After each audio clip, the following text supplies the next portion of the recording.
दिल्ली समेत 5 राज्यों में भी इंडिया गठबंधन में सीट बंटवारे का ऐलान हो गया है।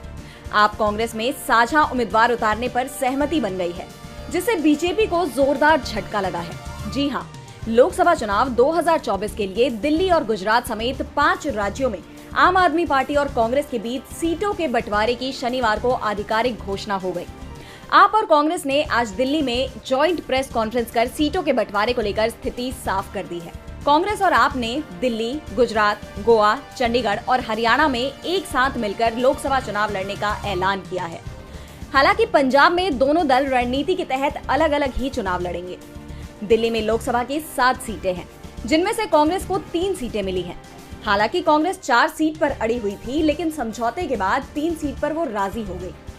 आप नई दिल्ली, पश्चिमी दिल्ली, दक्षिणी दिल्ली और पूर्वी दिल्ली से चुनाव लड़ेगी, जबकि कांग्रेस उत्तर पूर्वी दिल्ली, उत्तर पश्चिमी दिल्ली और चांदनी चौक की सीटों पर अपने उम्मीदवार उतारेगी। वहीं कांग्रेस ने आपको हरियाणा में 1 और गुजरात में सिर्फ 2 सीटें देने का ऐलान किया है, जबकि आप हरियाणा में 3 सीटों की मांग कर रही थी। लेकिन दिल्ली में कांग्रेस ने 1 सीट छोड़ते हुए हरियाणा में आपको 2 सीट पर दावा छोड़ने पर राजी कर लिया और आपको 10 में से सिर्फ 1 सीट दी है। वहीं कांग्रेस ने अपने पास 9 सीट रखी है। वहीं गुजरात में 24 सीट पर कांग्रेस लड़ेगी और भरूच और भावनगर की सीट आपके खाते में आई है। गोवा में दोनों सीटों पर कांग्रेस का ही उम्मीदवार लड़ेगा। चंडीगढ़ में भी कांग्रेस ही अपना उम्मीदवार उतारेगी। वहीं जिस तरह से आप आरोप लगा रही है कि बीजेपी के इशारे पर सरकारी एजेंसियों द्वारा आपको निशाना बनाया जा रहा है और केजरीवाल पर गठबंधन तोड़ने का दबाव बनाया है, ऐसे में इंडिया गठबंधन में सीट शेयरिंग पर बनी बात बीजेपी के लिए बड़ा झटका माना।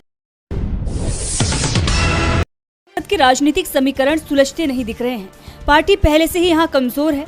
दक्षिण भारत के 5 राज्य केरल, तमिलनाडु, कर्नाटक, आंध्र प्रदेश और तेलंगाना में लोकसभा की 129 सीट आती है।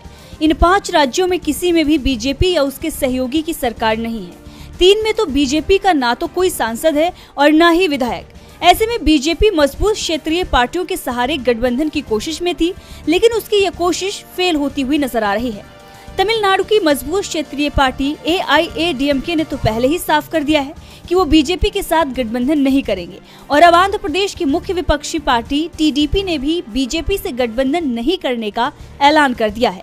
दरअसल TDP प्रमुख N चंद्रबाबू नायडू के साथ गठबंधन को लेकर बीजेपी लगातार कोशिश कर रही थी, लेकिन नायडू ने पवन कल्याण की पार्टी जनसेना के साथ गठबंधन कर बीजेपी को इससे दूर कर दिया है। राज्य की 175 विधानसभा सीटों में 151 पर TDP और 24 पर जनसेना के उम्मीदवार चुनाव लड़ेंगे, जबकि बीजेपी के लिए कोई भी सीट नहीं छोड़ी गई है।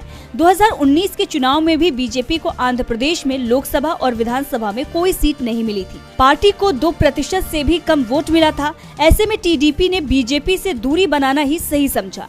दरअसल दावा ये किया जा रहा है कि विधानसभा चुनाव के बाद राज्य में कांग्रेस मजबूत स्थिति में आ सकती है और राज्य में TDP या YSRCP किसी की भी सरकार बिना कांग्रेस की मदद के नहीं बन पाएगी। और इसी संभावना को देखते हुए नायडू ने बीजेपी से दूरी बना ली है। उन्होंने जनसेना के साथ सीटों का बंटवारा करने के साथ ही गठबंधन के 118 उम्मीदवारों के नामों का भी ऐलान कर दिया है, जिसमें TDP के 94 और जनसेना के 24 उम्मीदवार शामिल। 2 दिन के ब्रेक के बाद कांग्रेस की भारत जोड़ो न्याय यात्रा आज दोबारा शुरू हुई है। आज ये यात्रा उत्तर प्रदेश के मुरादाबाद से शुरू हुई, जहां कांग्रेस महासचिव प्रियंका गांधी का ससुराल है और प्रियंका भी इस यात्रा में शामिल हुई। यात्रा मुरादाबाद से चलकर अमरोहा होते हुए बुलंदशहर तक पहुंची। प्रियंका गांधी फतेहपुर सीकरी तक यात्रा में राहुल के साथ बनी रहेंगी। मुरादाबाद में जनसभा को संबोधित करते हुए कांग्रेस नेता राहुल गांधी ने पीएम मोदी पर तंज कसते हुए कहा कि वो जनता का मुख्य मुद्दों से ध्यान भटकाकर पीछे से जेब काट लेते हैं। उन्होंने देश में अल्पसंख्यकों की भागीदारी पर सवाल उठाए, तो वहीं प्रियंका गांधी ने पेपर लीक के मुद्दे पर सरकार को घेरा। उन्होंने युवाओं के साथ, महिलाओं के साथ, देश की जनता के साथ हो रहे अन्याय पर सवाल उठाया और सभी को यात्रा से जुड़ने की बात कही है। यात्रा में उत्तराखंड से भी लोग अपनी मांगे लेकर राहुल गांधी से मिलने आए थे। उन्होंने अपने राज्य में भू कानून की मांग करते हुए कांग्रेस नेता से मदद मांगी है। न्याय यात्रा में राहुल गांधी ने संत शिरोमणि रविदास जी को श्रद्धांजलि अर्पित की। अमरोहा में न्याय यात्रा के दौरान कांग्रेस महासचिव जयराम रमेश ने प्रेस वार्ता की। उन्होंने कहा, हर जगह पत्रकार पूछते हैं कि न्याय यात्रा क्यों निकाली जा रही है। आज जवाब मिला है। न्याय यात्रा के दबाव में ही पुलिस भर्ती परीक्षा रद्द हुई है। अमरोहा संभल से होते हुए यात्रा बुलंदशहर पहुंची, जहां यात्रा का रात्रि विश्राम का डेरा है। बुलंदशहर से यात्रा अलीगढ़, हाथरस होते हुए आगरा पहुंचेगी। यहां अखिलेश यादव यात्रा में शामिल होंगे। इसके बाद यात्रा राजस्थान में एंट्री